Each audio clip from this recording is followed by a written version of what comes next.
ભુજમાં આરસીસી દ્વારા હેરિટેજ વોકનું આયોજન કરાયું। ભુજના ઐતિહાસિક સ્થળોની મુલાકાત કરવા આરસીસી દ્વારા હેરિટેજ વોક યોજાઈ હતી।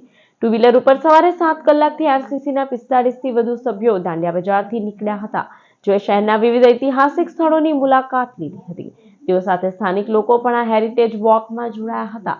કાર્યક્રમનું આયોજન પ્રોજેક્ટ ચેરમેન રાજકમલ સોની, ડાયરેક્ટર સોનાવાલા અને દર્શના વ્યાસ દ્વારા હાથ ધરાયું હતું। બપોરે 2 કલાક સુધી ચાલેલી ભરૂચ હેરિટેજ વોકમાં ઐતિહાસિક કોટ, રાયચંદ દીપચંદ લાઇબ્રેરી, ડેવિડ વેડ બનની કબર, સોનાનો પથ્થર, જામા મસ્જિદ, પુરજા બંદર સહિતના સ્થળોની મુલાકાત લેવામાં આવી હતી। આરસીસી ભરૂચ દ્વારા આજ 18મી જાન્યુઆરીએ ભરૂચના તમામ જૂના સ્થળો એટલે કે હેરિટેજ પ્લેસીસ માટે આજે આરસીસી ભરૂચ હેરિટેજ વોકનો કાર્યક્રમ રાખ્યો છે, જેને ખૂબ સરસ પ્રતિભાવ મળ્યો છે।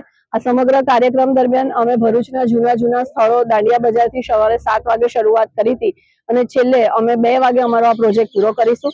અમારા સમગ્ર પ્રોજેક્ટનું જે કંઈ આયોજન છે એ અમારા પ્રોજેક્ટ ચેરમેન રાજકમલભાઈ સોની, પ્રોજેક્ટ ડાયરેક્ટર સુનયભાઈ સોનાવાલા અને દર્શનાબેન વ્યાસ દ્વારા સુંદર રીતે કરવામાં આવ્યું છે।